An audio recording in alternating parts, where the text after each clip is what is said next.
즉 전수 제3장 형상 격국을 오늘부터 시작을 하겠습니다.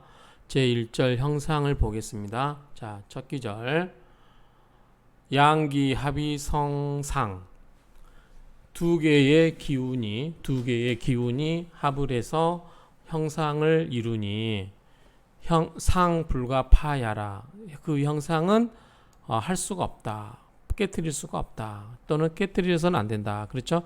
두 개의 기운이 합을 해서 형상을 이루니 그 형상은 깨트릴 수가 없다. 또는 깨트려서는 안 된다. 라고 해석이 됩니다. 자, 원주를 보겠습니다.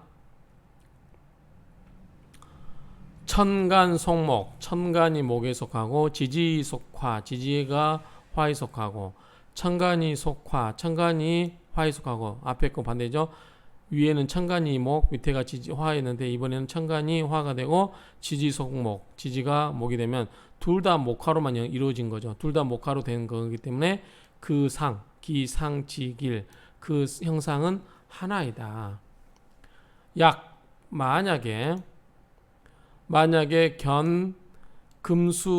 금수파 즉파. 자, 금수는 뭐죠? 금수는 금은 목을 극하고 수는 화를 극하잖아요. 그러니까 그걸 하는 금수가 오게 되면 또 나타나게 되면 그것은 곧 파하게 된다. 깨트려지게 된다. 나머지 여방차 나머지도 이와 같이 논할 것이다. 이와 같이 닮을 것이다. 뭐 이와 똑같다. 뭐 이렇게 해석하면 되겠죠. 달물빵, 본뜰빵 그런 뜻이니까요. 자, 임철주 선생님의 주석을 볼게요. 양기 쌍청 두 개의 기운이 함께 창하다. 비 전체 다 걸리는 거죠. 여기 밑에까지. 그러면 비독 홀로독이니까 오로지 홀로독 목화 오로지 목화의 두 개의 형상만이 그러한 것이 아니다. 자, 여기서 두 개의 형상이라고 하는 것은 아니다고 하는 것은 목화만 이야기하는 것 같아요. 원래 두 개의 기가 함께 쌍청하는 경우는 목화만 있는 게 아니다는 거죠. 목화는 뭐죠? 목생화로 상생관계요. 그러면 또 뭐가 있냐면 그러면은 목화 말고 뭐가 있냐? 가령 토금 토생금이죠. 금수 금생수 수목 수생목 목화 목생화 화토 화생토 이런 것처럼 상생관계죠. 그래서 상생각 반오국이다. 그래서 상생이 각 절반씩에서 5개 국을 형성하고 있다. 하나, 둘, 셋, 넷, 다섯, 5국이 뭘 의미할까요? 아무튼 직역을 하면 5국이에요. 그래서 요거 말이 좀 애매해서 상생이 각 반반씩 해서 5국이 된다. 그런 뜻 같은데 혹시 그래서 다른 선생님들 책에서 뭐라고 했나 한번 찾아볼 봤는데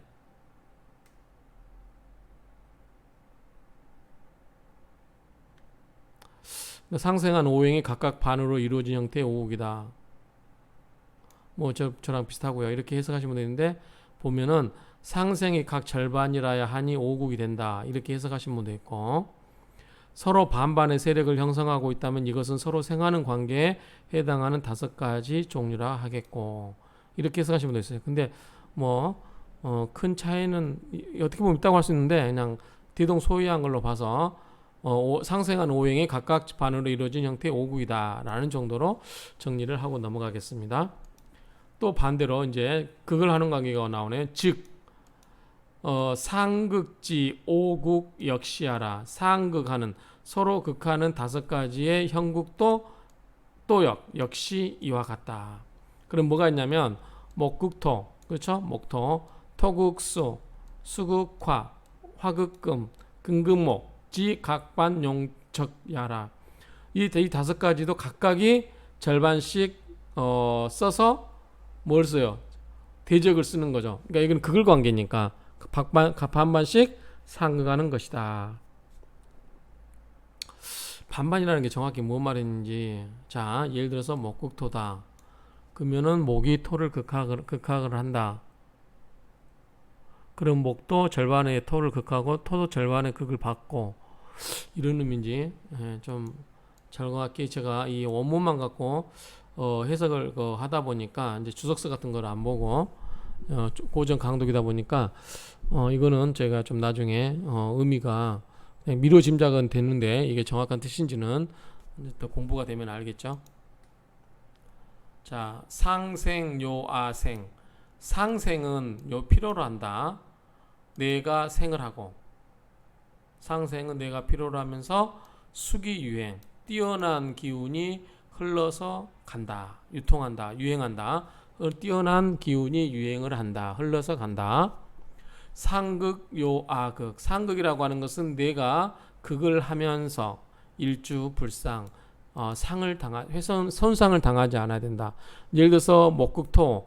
자, 목극토가 토를 극한하지만 그걸로 인해서 목이 손상당하면 안 되겠죠. 그렇죠? 그런 뜻으로 보고요. 그러면 상생, 필욕, 평분.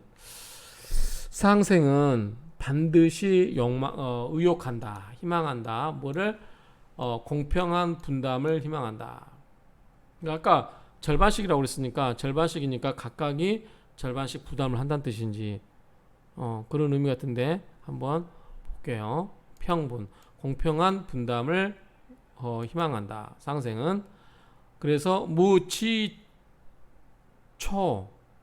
점점초죠. 점점초, 초다 초과. 그래서 취하지 않아요.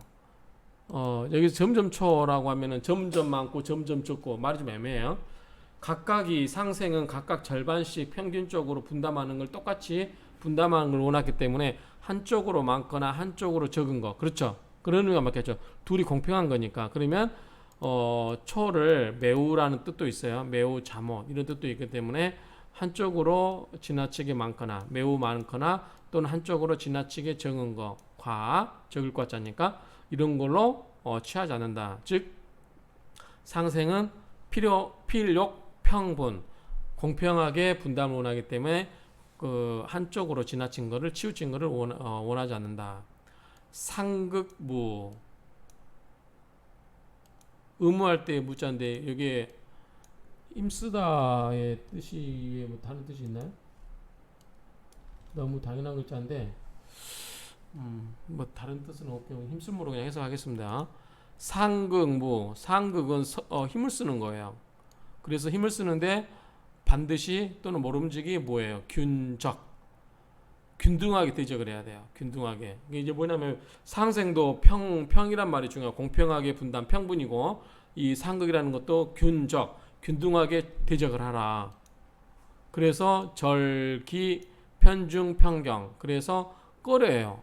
뭘 꺼려하냐면 한쪽으로 무겁거나 한쪽으로 가벼운 것, 즉 한쪽으로 치우치거나 한쪽으로 기우는 것, 그런 것을 굉장히 꺼려한다. 맞죠?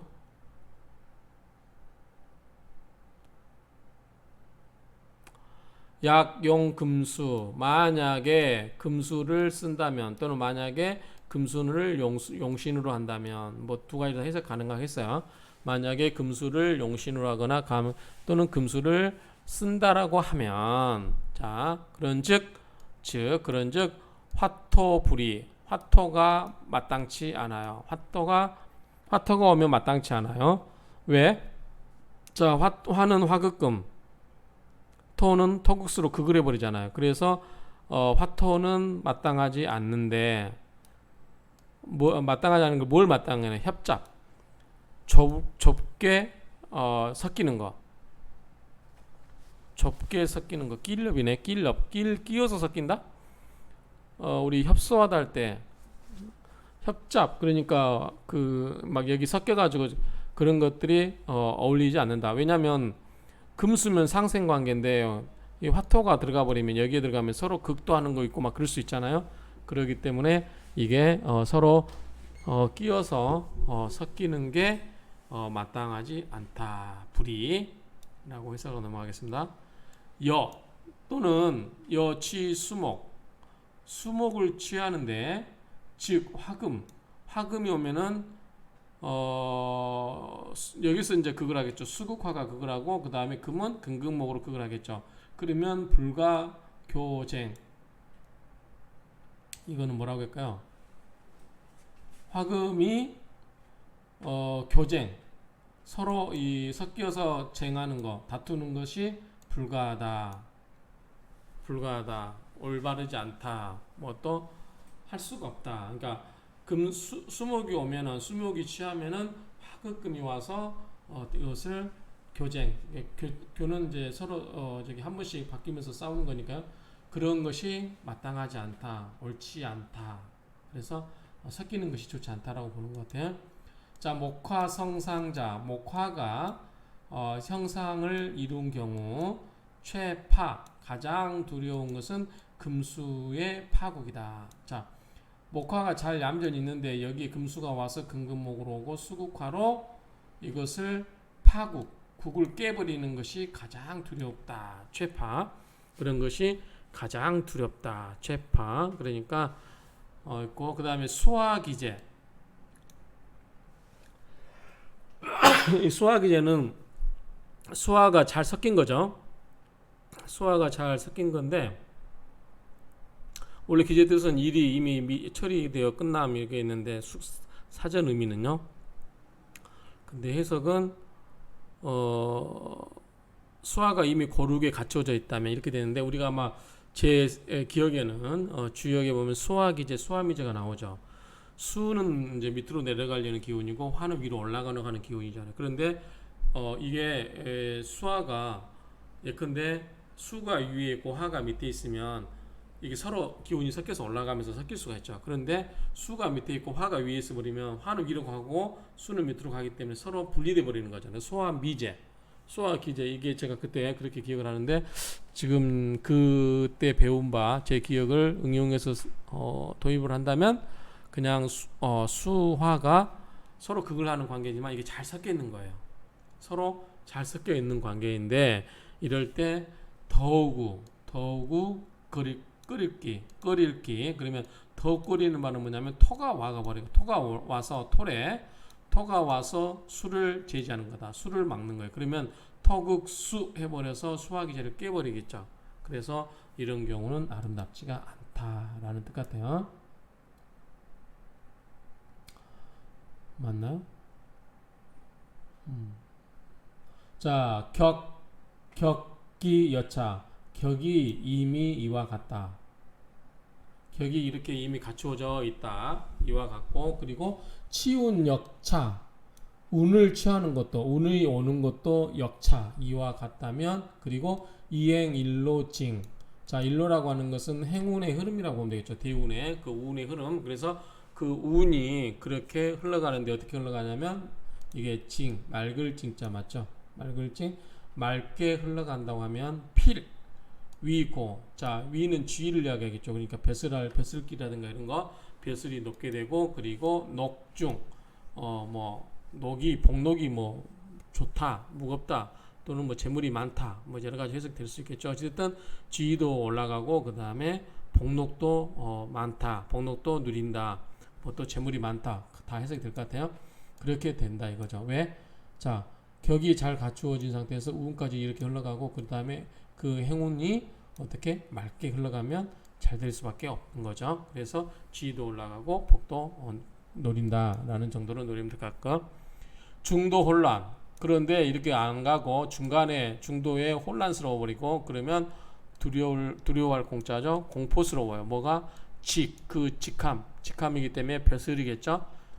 그 다음에 포기할 기자. 그래서 그 직함을 포기하는 것을 두려워하고 그러니까 그 벼슬길에서 벼슬길을 그만두고 뭐 그런 거를 두려워하게 되고 그리고 가경 집가자 기울경자 집이 기울어요. 그러면 집이 형세가 기운 거죠. 그러니까 벼슬길도 그만두고 집도 기울어지는 것을 두려워한다. 뭐 하게 되면 중도에 혼란하게 되면 그렇죠.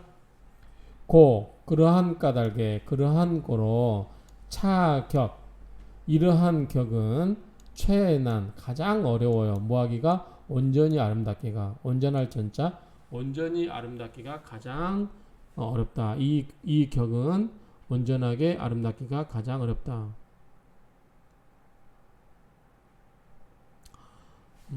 해석이 맞죠? 그다음에 이 간법.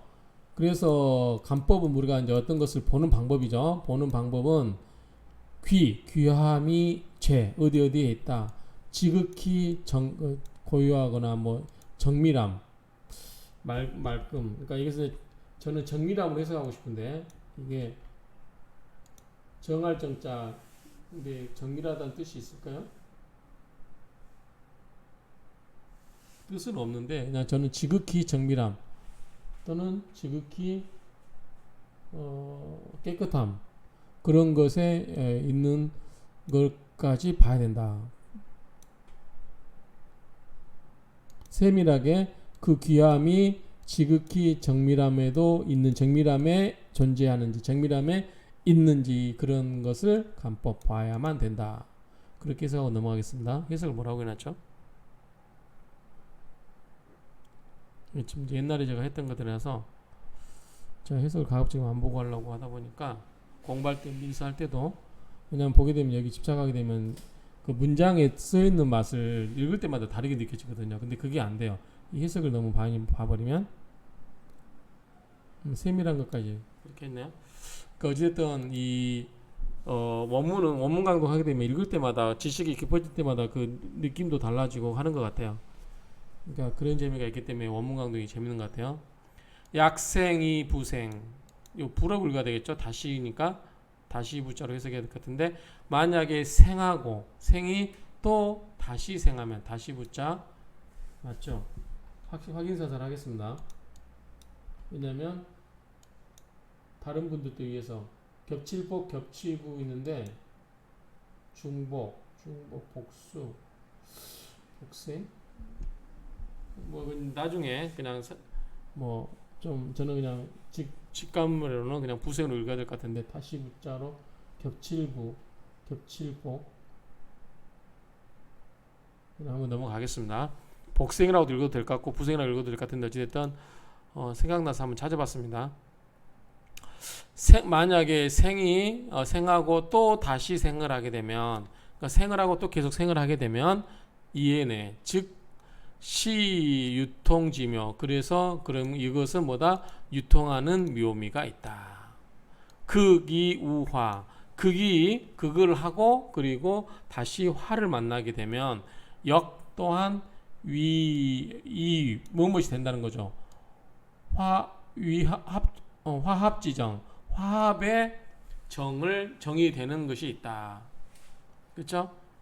화합의 정이 있는 것이다. 정이 된다. 혹, 말할 위자 이치를 말한다. 근소할 끈이죠. 겨우근 자 겨우 양신을 두 개의 신을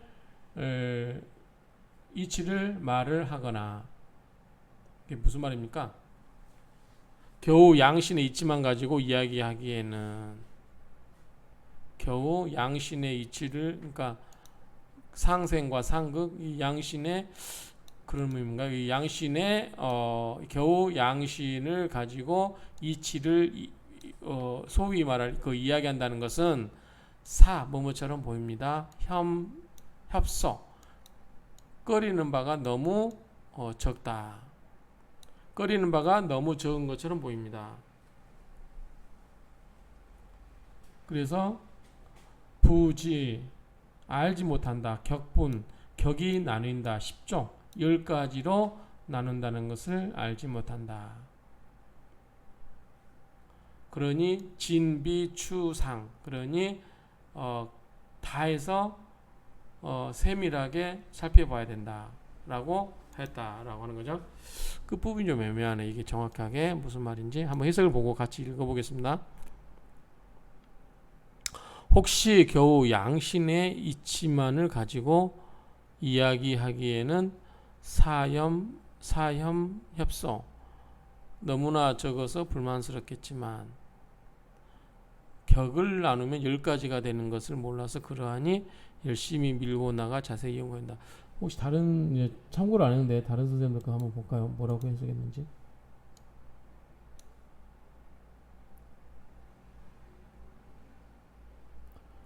혹자는 이치상 겨우 두 신부님으로 믿고 의지하는 세력이 적음을 꺼리듯 하다고 했으나 격이 10가지로 혹자는 이치상 겨우 두 신뿐이므로 믿고 의지하는 세력이 적음을 꺼릴 듯하다고 했으나 격이 10가지로 구분되므로 미루어 상세하는 노력을 다 써야 함을 알지 못한 것이다. 이렇게 해석하셨네. 여기 불진 여기는 거는 건데 요것만 하면 혹자는 이치상 겨우 두 신뿐이므로 믿고 의지하는 세력이 적음을 꺼릴 듯하다고 했으나 이 격이 10가지로 구분되므로 미루어 상세히 하는 노력을 써야 함을 알지 못한 것이다. 그런데 저는 혹 이치를 말한다. 겨우 두 양신의 겨우 두 양신을 가지고 이것도 맞아요. 이상한데 겨우 양신을 양신으로 이 이치를 말한다는 것은 뭐뭐처럼 보인다. 너무 협소해서 꺼려하는 것처럼 보인다.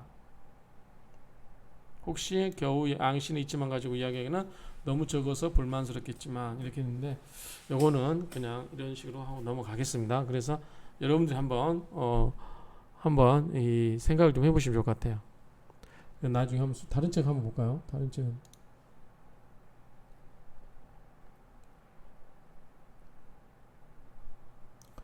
혹 이르기를 이치를 겨우 양신에 국한하였으므로 근자를 국한함으로 해석하셨네. 협소하여 혐오가 되는 것 같지만 격국이 10조나 되는 분류되고 있음을 모르기 때문에 추상함에 최선을 다해라.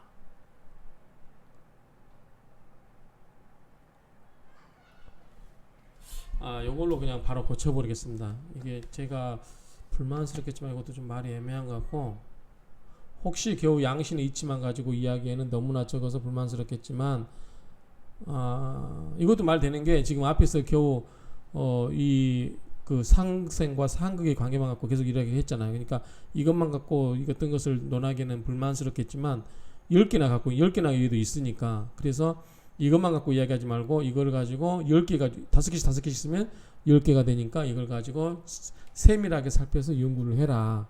이런 말로 뜻은 그런 뜻 같아요. 근데 이거를 직역하기가 쉽지가 않네요. 혹시 이르기를 이치를 말하기를 겨우 두 개 양심만이 갖고 이야기하는, 이렇게 할게요. 혹시 겨우 양심만을 가지고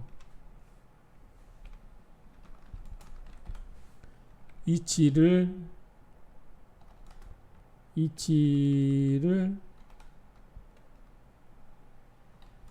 말하기에는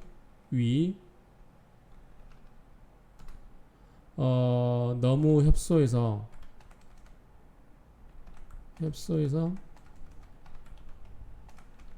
그러니까 적어서라고 할게요. 협소해서 또는 적어서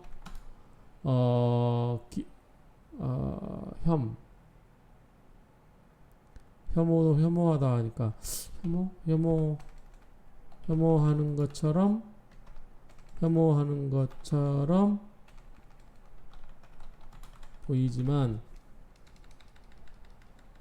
불만스럽겠지만 이것도 말이 되는 것 같긴 한데, 그냥 보이지만 격을 나누면 10가지나 되는 것을 몰라서 그러하니 열심히 밀고 나가서 뺐고 그냥 열심히 자세히 연구하여야만 하야겠다. 이렇게 해서 정리하겠습니다. 그 다음에 참고로 이거는 제가 옛날에 수업을 들을 때 적은 것 같은데, 어디서 보면은 양신성상격, 자 상생관계를 이루는 경우는 아까 했어요.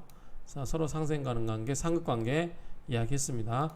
양기쌍청의 조건, 양신성상격은 이거는 본문에 나왔어요. 그 다음에 양신성상격의 기란 조건은 상생관계를 이루는 경우는 두 오행의 기세가 균등한 경우, 아까 뭐가 있어요? 평분이라서 평분. 그 다음에 일간을 설계하는 오행이나 행운. 그 다음에 상극관계를 이루는 경우는 두 오행의 기세가 균등한 경우, 아까 뭐가 있어요? 균적이라고 그랬나요? 균적, 평분, 균적. 여기 있죠? 균적, 평분. 이 이야기 같아요. 균적, 평분.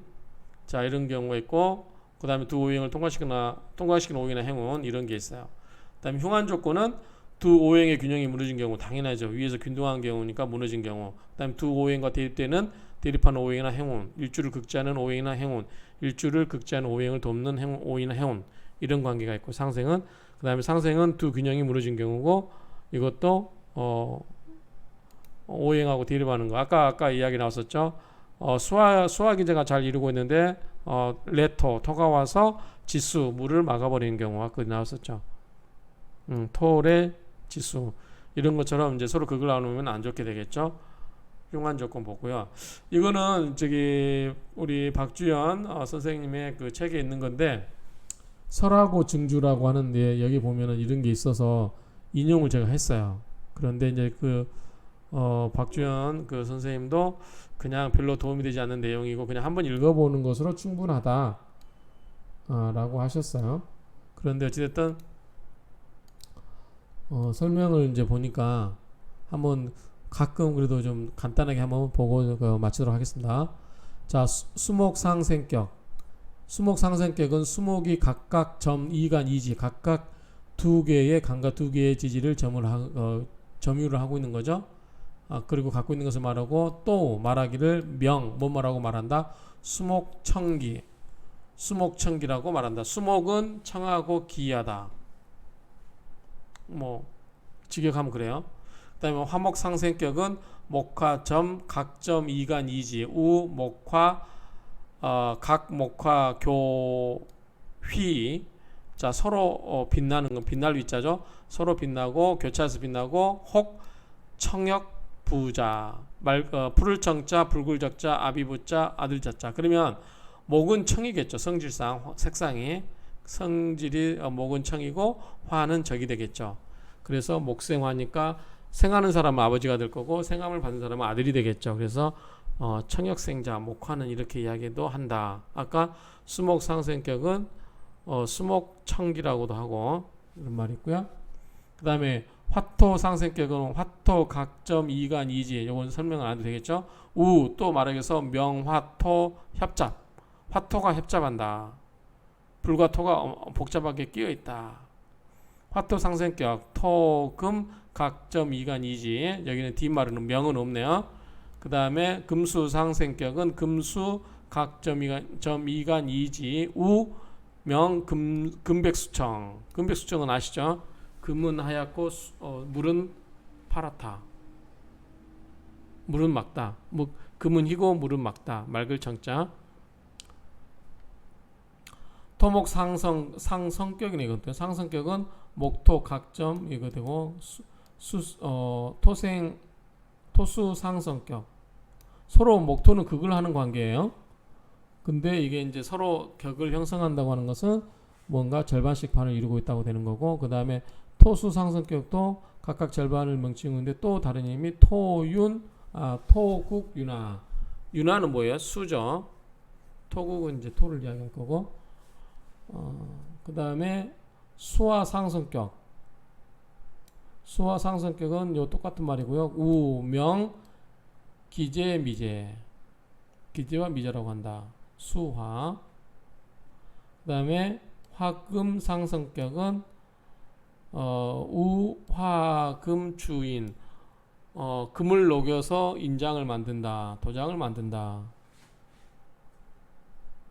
수화 미재는 아까 이런 것처럼 미재는 섞이지 않는다라고 하면 될 것 같아요. 기재, 미재는 섞인 거. 기재는 섞인 거, 미재는 안 섞인 거. 금목 상성격은 금목 각점 2간이지 이렇게 되고, 여기에 나오는 용어만 좀 여러분들이 공부를 한번 들어보시라고 제가 해드렸어요. 이거는 우리가 하다 보면 뭐죠? 금백수청 뭐 이런 말들.